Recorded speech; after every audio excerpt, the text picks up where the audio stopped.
Mi nombre es Tim Ward y soy su fiscal del distrito. Bienvenidos a nuestro podcast. Los sargentos Nicholson y Rodríguez le hablarán de nuestra oficina y los diferentes servicios que ofrecemos. Este podcast es para ustedes. Espero que les resulte informativo y por favor no olviden las víctimas de crimen. Siempre son nuestra prioridad número uno. Bienvenidos al podcast de Voces de Justicia. Este es el episodio 1. Es nuestro estreno de Voces de Justicia. Yo soy Sargento Beatriz Nicholson. Y yo soy el Sargento Marta Rodríguez y somos de la Oficina del Fiscal del Distrito del Condado de Tulare. Somos parte de la División de Investigaciones. Somos una agencia de policía. Y antes de que empecemos a platicar, nuestra oficina no puede dar avisos legales y las opiniones que expresemos en este podcast son las opiniones de nosotras y no las opiniones de la oficina.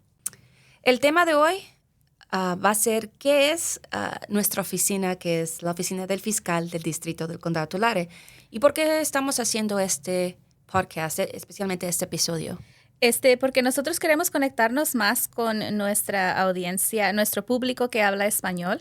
Entonces, Beatriz, ¿cómo está dividida nuestra oficina aquí en el fiscal? Nuestra oficina tiene dos divisiones, la Fiscalía. Y el trabajo de la Fiscalía es buscar justicia, procesando a las personas acusadas de cometer delitos, representando los intereses de los derechos de las víctimas y los acusados durante el proceso judicial penal. La segunda parte de nuestra oficina es las investigaciones. Tenemos casi que 36 investigadores. Sí, 36. La segunda parte de nuestra oficina es la parte de investigaciones. La Oficina de Investigación apoya a los abogados y aplicarán la ley del fiscal de distrito. Ofrece una multitud de servicios policiales encargados de reprimir la delincuencia y garantizar todos los casos penales. Así que, más bien en pocas palabras, nosotros apoyamos a los abogados aquí de nuestra oficina en asegurar que los casos estén fuertes para procesarlos en corte. Pero aparte de apoyar a los abogados en sus casos de ellos, también la División de Investigaciones investiga sus propios casos. Sí, muy buen punto. Tenemos diferentes tipos de casos que obviamente investigamos. Muchos de los casos que llegan a la oficina que nosotros trabajamos vienen de otras agencias, pero también nuestros investigadores aquí hacen sus propias investigaciones. Y inician sus investigaciones, ya sea ellos propios, porque sus divisiones son divisiones especiales o porque reciben tips o información, ya sea de otras agencias estatales o también del público. Uno de los tipos de casos que recibimos reportes del público es el fraude de bienes y raíces. Cuando hay casos de ese tipo, nuestra oficina recibe las quejas directamente de miembros del público y tenemos investigadores especiales para investigar esos casos desde un principio. Claro, igualmente como fraude de seguros de automóvil o fraude de compensación de trabajadores. También recibimos avisos del público sobre fraude de asistencia monetaria, que es el welfare. Y varios diferentes tipos de fraudes que investigamos en nuestra oficina. Así es. Y aparte de esas dos divisiones, también tenemos nuestras defensoras, abogadoras de víctimas, que sus funciones de ellos son las que, cuando ya los casos están en corte y nuestra oficina recibe los casos, ellas ofrecen apoyo emocional a las víctimas de los delitos, ayudan a educar a las víctimas sobre sus derechos legales, ayudan a las víctimas a navegar el sistema para entender más lo que pasa en la justicia penal. Y también conectan a las víctimas con recursos disponibles para ayudarlos a reconstruir sus vidas después de que haya pasado el crimen. Claro, y ya que dijiste la justicia penal, también queremos hablar sobre el proceso de justicia criminal, porque es un proceso que puede ser confuso para la gente, especialmente cuando uno ha sido víctima de un crimen y no sabe qué va a pasar qué es lo que pasa primero, después qué espera de su caso. So, le vamos a hablar un poquito también de eso. Marta, ¿cómo comienza la justicia, el proceso? El proceso criminal empieza con lo que mucha gente ya sabe que pasa, es el arresto. Ocurre un crimen, alguien llama a la policía o al alguacil, al sheriff, y reportan que el crimen que pasó, ya sea manejar bajo la influencia del alcohol o un crimen más serio, un crimen violento. Y entonces la policía arresta a la persona, los lleva a la cárcel y ahí es donde empieza el proceso. Y hay dos tipos de delitos, ¿verdad? Tenemos el delito menor y delito grave, que en inglés se le dice el delito menor es el misdemeanor y delito grave es el felony. Sí, así es. Y dependiendo el tipo de delito a veces pueden salir bajo fianza, que le dicen bail, o les pueden dar un citatorio para regresar a corte. Todo depende qué tipo de delito es y la gravedad del crimen. So, después del arresto ya el oficial decide qué cargos va a poner sobre un sospechoso, esos reportes llegan a nuestra oficina aquí con el fiscal y es cuando nuestros abogados del fiscal revisan el reporte, qué tipo de cargos y ahí comienza el proceso de la corte, que comienza con la presentación de la denuncia. Llega aquí, es donde ellos revisan que todo esté bien, solicitan información adicional si es necesario. Después de eso, cuéntanos de la lectura de cargos. Una cosa más de la denuncia, a veces la gente no entiende por qué es que piensan que no le van a hacer nada a la persona, ¿verdad? Pero cuando una persona es arrestada, los policías, es basado en la información que ellos tienen. Los abogados hacen la decisión de presentar una denuncia basado en si pueden llevar a cabo este caso en juicio. Sí. Entonces, a veces, como tú dijiste, piden más información dependiendo qué es lo que reciben de la agencia de policía. Es cierto. El proceso de justicia criminal también tiene que dar derechos a los sospechosos, a los arrestados.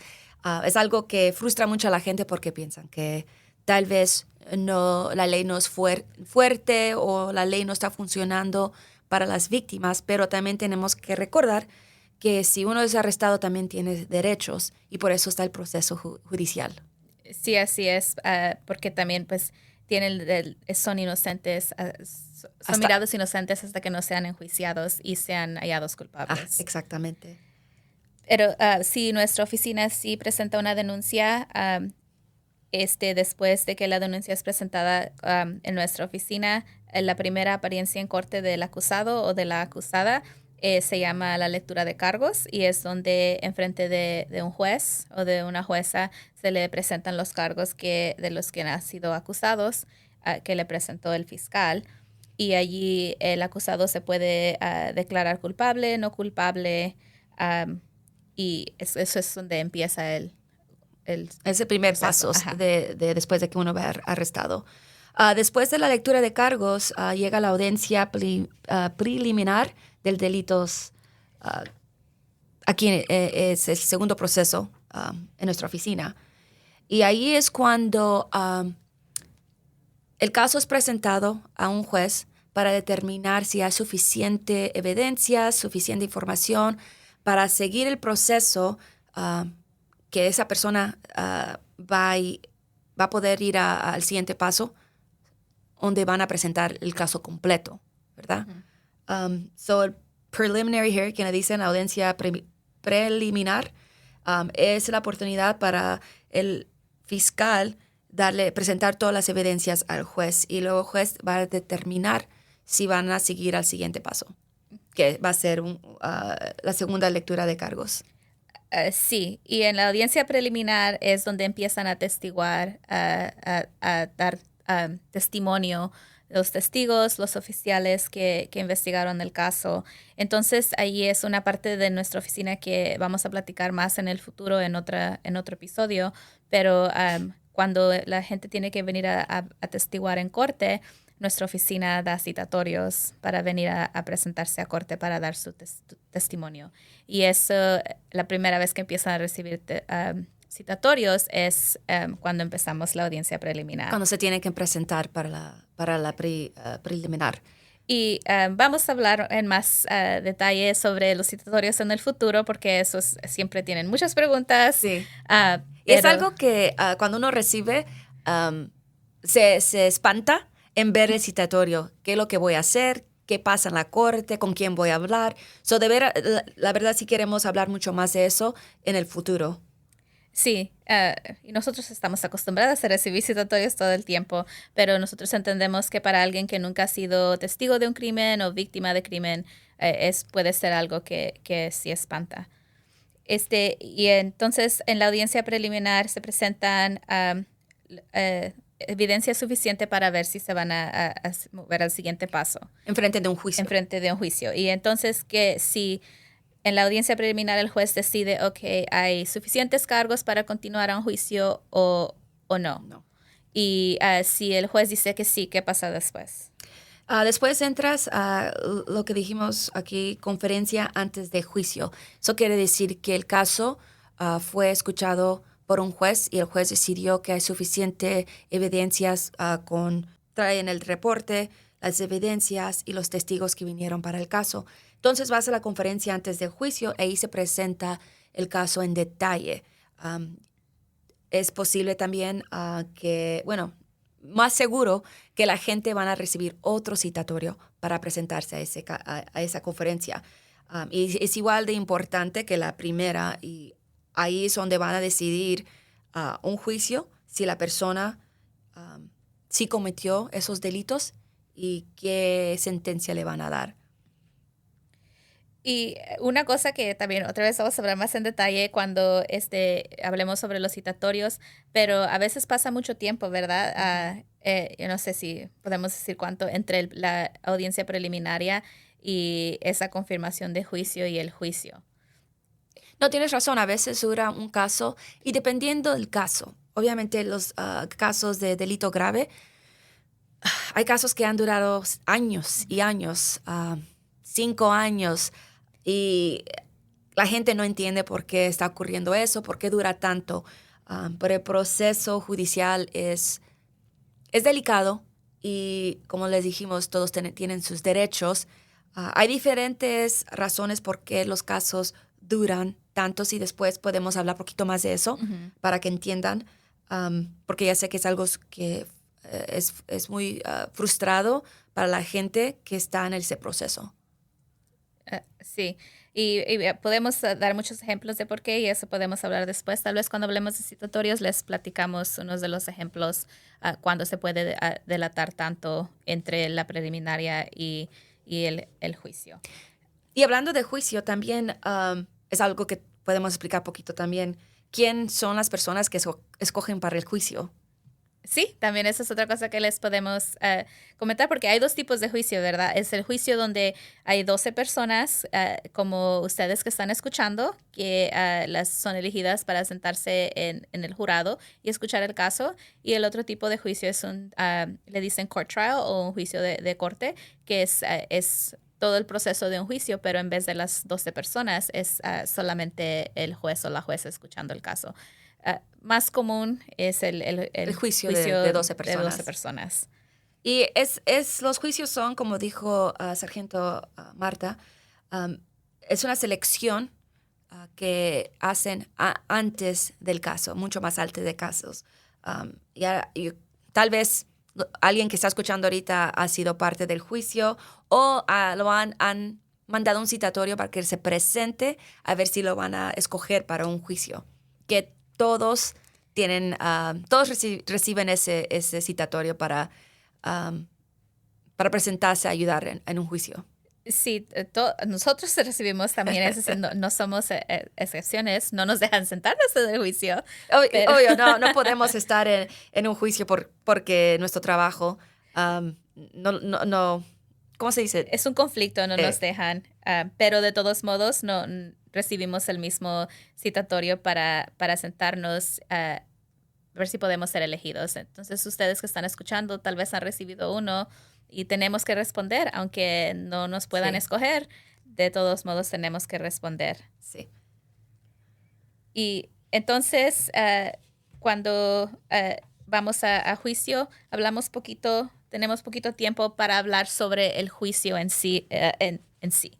Cuando, como ya explicó Beatriz, la primera parte del juicio es cuando el fiscal y el abogado del acusado o de la acusada escogen quién va a ser en el jurado. Esas 12 personas.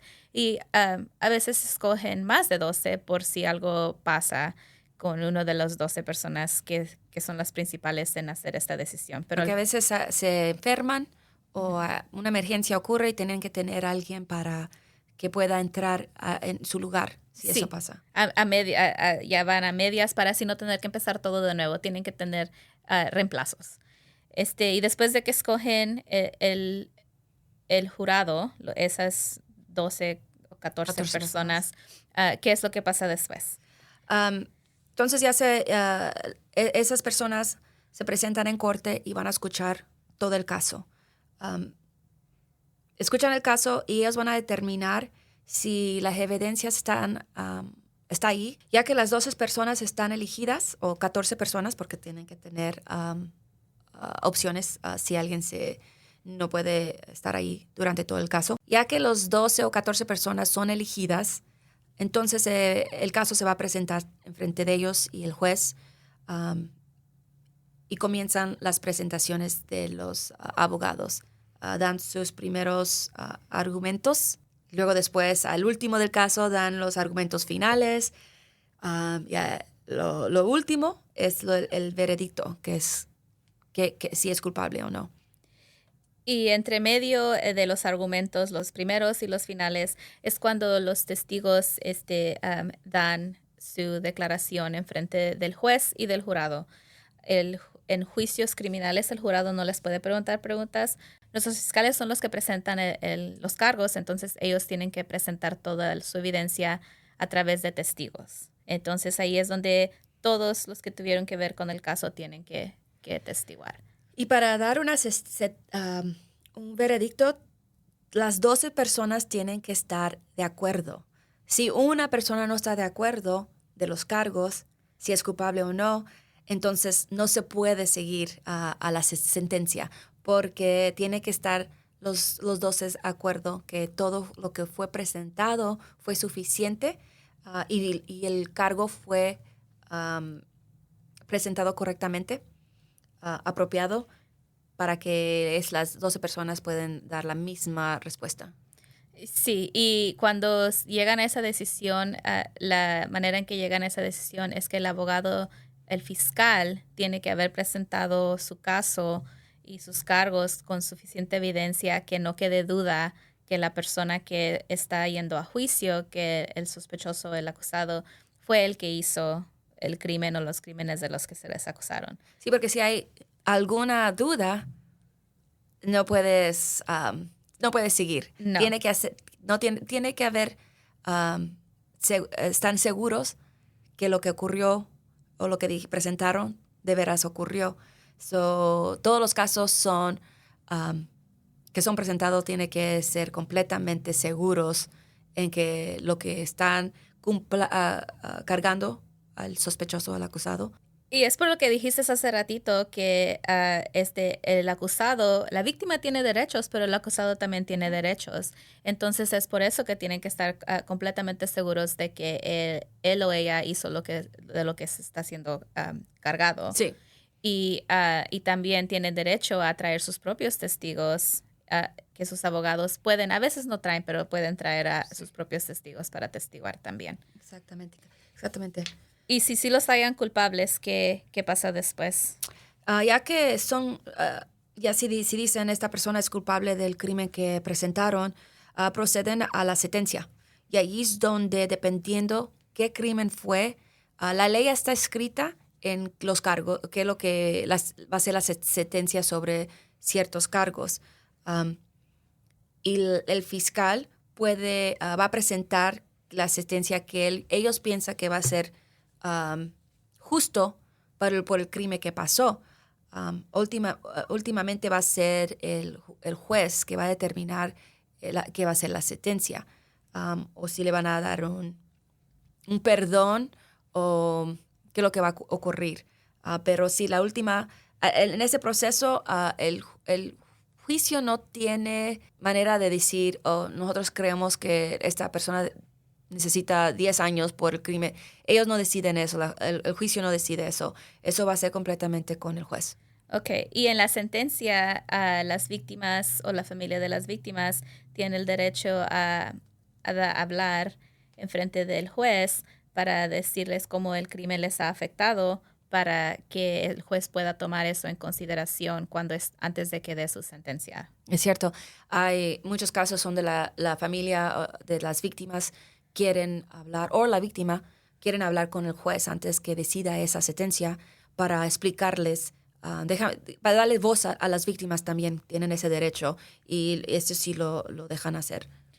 Y tal vez es algo que podemos hacer en el futuro, que una de nuestras defensoras de víctimas venga a explicar más cómo es ese proceso, qué es lo que pueden decir, porque a veces hay muchas preguntas sobre eso también.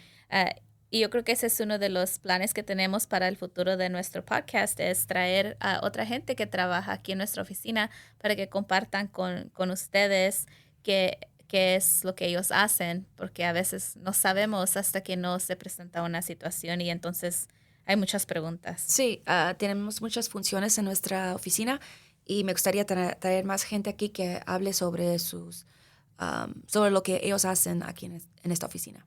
Sí, esa es una también de las metas y también como tú y yo supervisamos unidades que recibimos casos de otras agencias del Estado o del público, porque son crímenes de fraude que más en estos tiempos pasan mucho con los teléfonos y con aseguranzas y todo eso. Y entonces nosotros vamos a poder hablar más en detalle sobre lo que nosotros hacemos.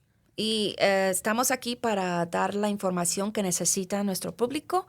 Por eso estamos aquí. Queremos que la comunidad se eduque en el proceso. Es importante saber qué ofrece nuestra oficina aquí. Y me ha dado mucho gusto estar aquí. Este es nuestro primer episodio y ojalá que nos toque hacer muchos más.